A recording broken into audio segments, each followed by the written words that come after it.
9. What must be our work and revolution from day one to final rescue? Let's start with monster military and polluter nation lawsuits. 1. Obey our 1968, now 185 nation NNPT Ban the Bomb Treaty, which requires completion of another treaty for total nuclear and conventional disarmament. Constitutions make all treaties national law, ordering all politicians' obedience, not abrogation. How pathetic is it that 53 years later only one punk nobody's speech details old and new law that only us loving citizens can uncorrupt leaders with to save, not destroy, all life on earth? We are 90 seconds from midnight, warns the Union of Concerned Scientists' doomsday clock. Because the weaponeer puppets' 100 first strike schemes, terrorist plots, or just computer accidents will soon fly the 1,000 bombs that wrench the other 8,000 out of silos and subs to scour 100 trillion tons of earth into the stratosphere to freeze us all at 28 degrees Fahrenheit for 2 years. Because any gifts to politicians have finally become unlimited, allowing destruction profiteers to empty treasuries to complete their murder-suicide to end all life on earth, we must also, 2. Sue in federal courts to replace every private campaign gift dollar with public funds, fully equal for every incumbent and Green New Deal and Peace Square challenger. Fund thousands of initial candidates with less but equal TV times than cull by polling. No private party to media political advocacy must be permitted without arranging equal time for the opposing view. The buying of votes that one's opponent or supporters cannot afford to buy back with equally long argument to as many voters becomes universally prohibited, finally securing our constitutional freedoms of thought, choice, and public speech equal power, as opposed to brainwashing and vote stealing by special interest destroyers of our Constitution-ordered general welfare. Equality.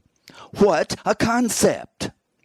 Read Thomas Jefferson's Declaration of Independence, our fabulous blueprint for bouncing King George, designing our Constitution, and toppling our next 1,000 years of inevitable, murderous, thieving, domestic jackals and tyrants. Leaving the driving to the big shots is certain death, he warned. You take over in every crisis or we're toast. I'll paraphrase world democracy's greatest founder. Whenever any government becomes destructive of our unalienable rights of life, liberty, and the pursuit of happiness, we must alter it to institute new government, using principles and powers directly improved to effect our safety and happiness. May I summarize humanity's final crisis that you must force, not beg, politicians to solve? Enforce old and new laws for safety, not death. There's our only happiness, not to mention future.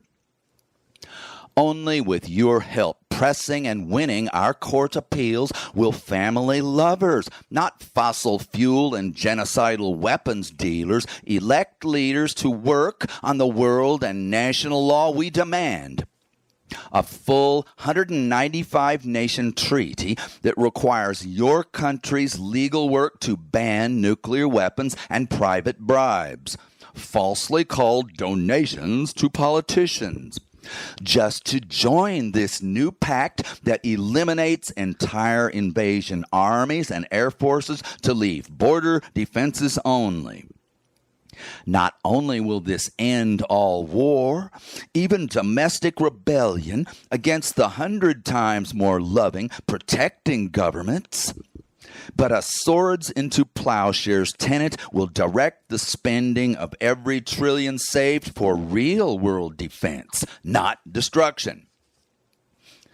Every dollar will be needed for atmosphere CO2 scrubber plants, ocean desalination factories, fresh water pumping to the entire parched planet, and forest protection and fire suppression before those lungs of the earth are all cut down, burned up, or die of our terminal drought, sending up enough hothouse CO2 to scorch and evaporate the last human's last drink of water.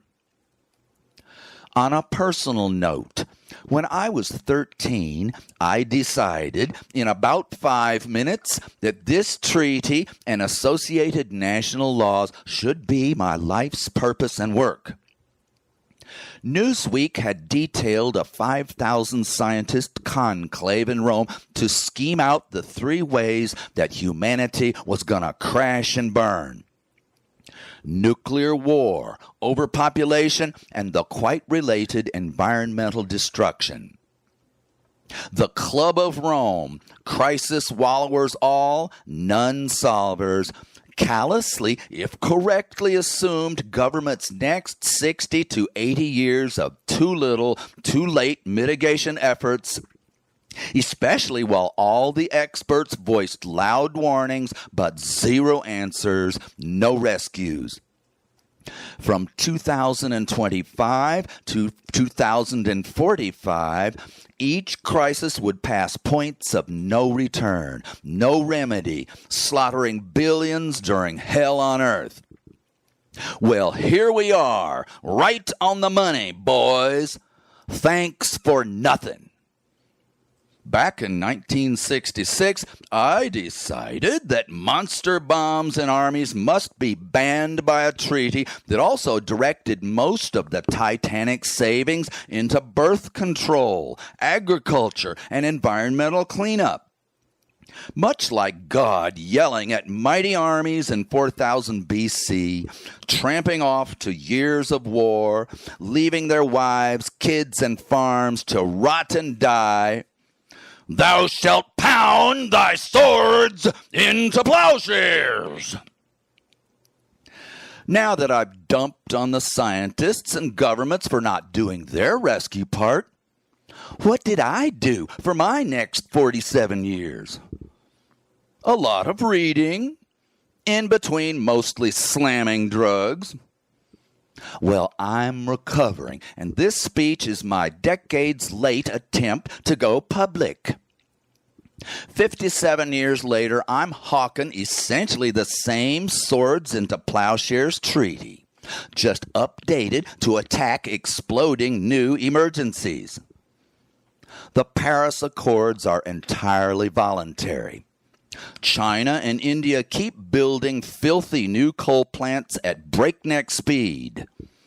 Our treaty must require the fastest, most disciplined conversion from greenhouse to green energy worldwide, pressing all carrots and sticks of legal and economic incentive to join and obey human rescue imperative. But humanity still dies horribly and fast while skyrocketing, heat-trapping CO2 scorches Earth and totally dries up most rivers and lakes. Unless your treaty fully taps massive new freshwater sources, desalination, floodwater storage, and earth-wide delivery everywhere needed.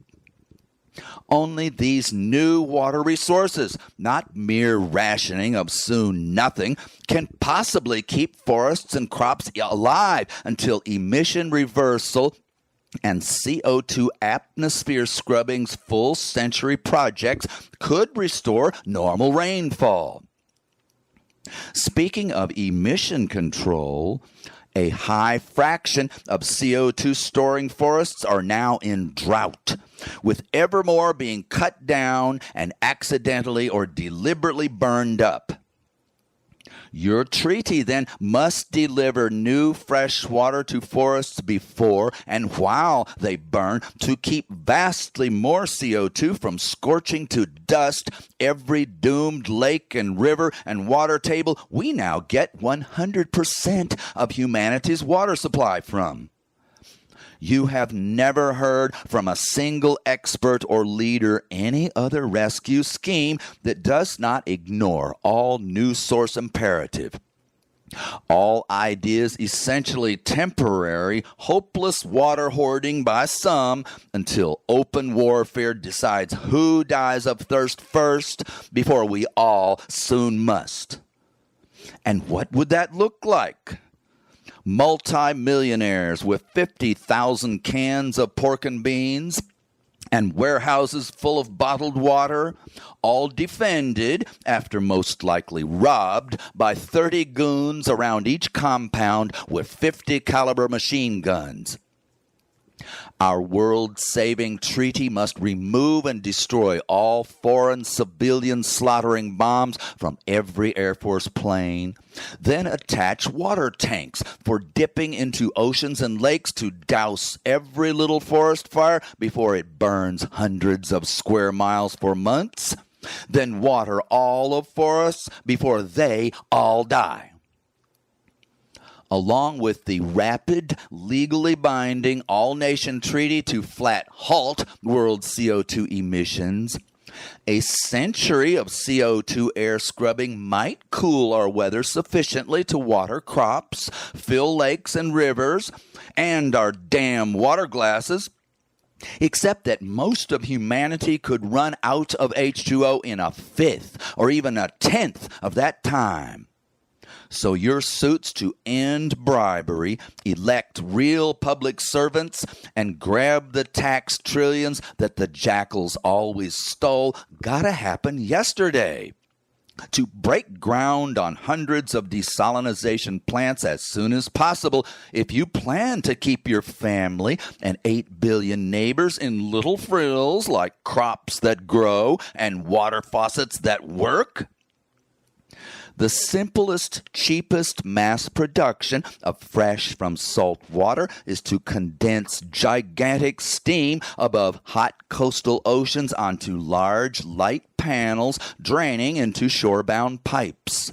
Then extensive solar power must power pump uphill everywhere across continents of plants and people that demand it. Also capture the same sky river clouds after intermittent cloudburst coastal floods rage rivers over prepositioned giant drain pipes. Tell me any other ways to water soon dead forests, farms, and refill lakes that we all soon die without.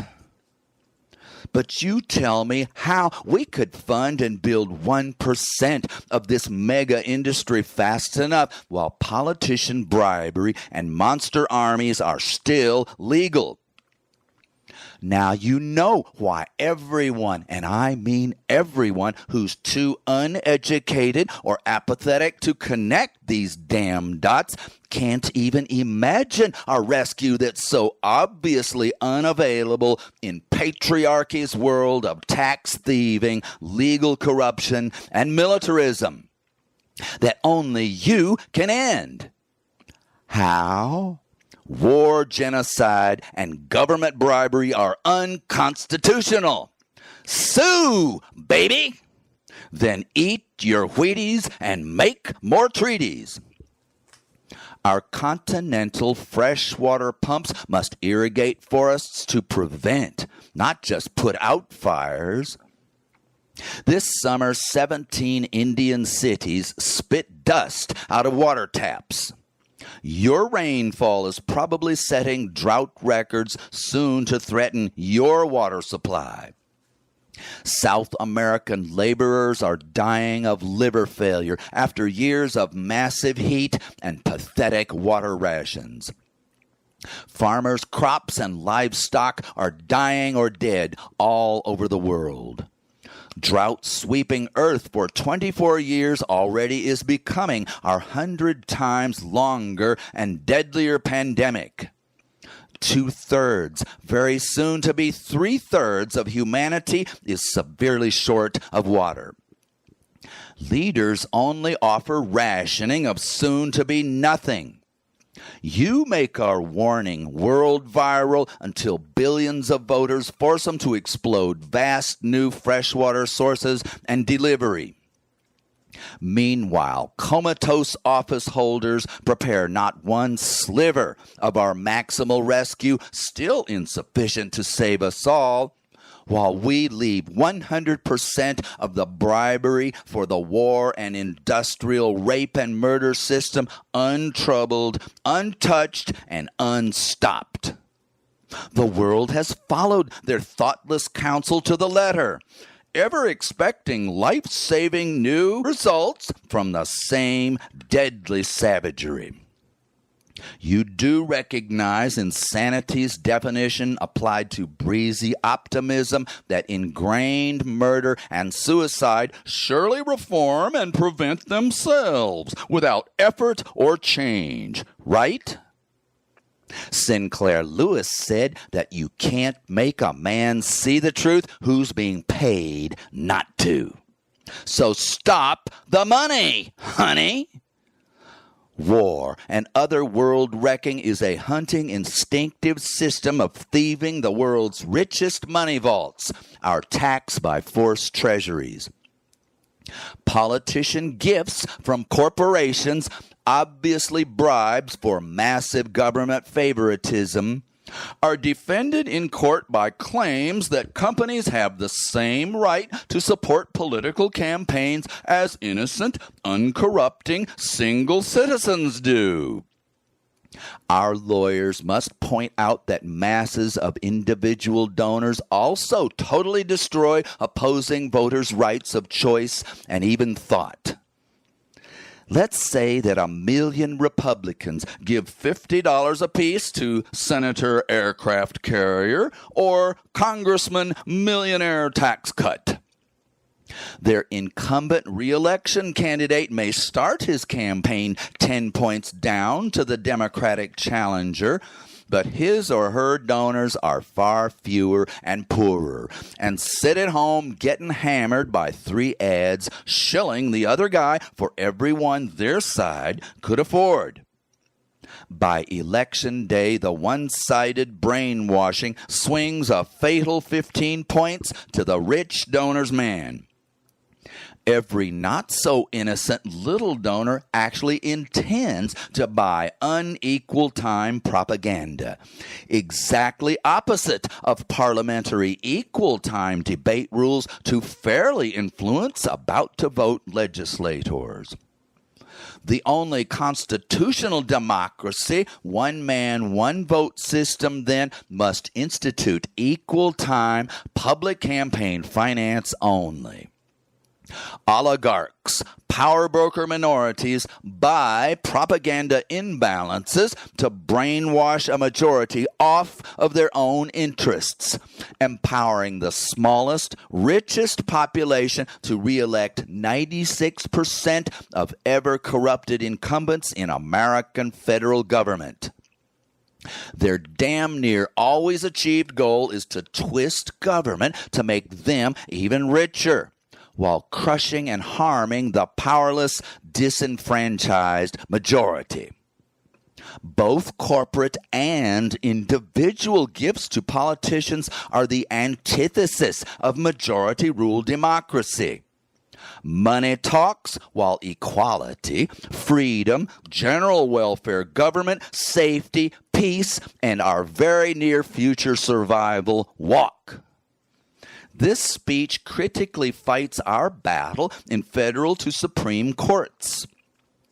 Our only hope, therefore, is for the President and Congress to add 4 constitutionalists to those 9 Supremes to outvote the 6 current fat cat not democracy lovers. Some of those soiled robes built their pay to play our games, not fight for right and defend Constitution ethics, from corporate backing of their prior elected judgeships.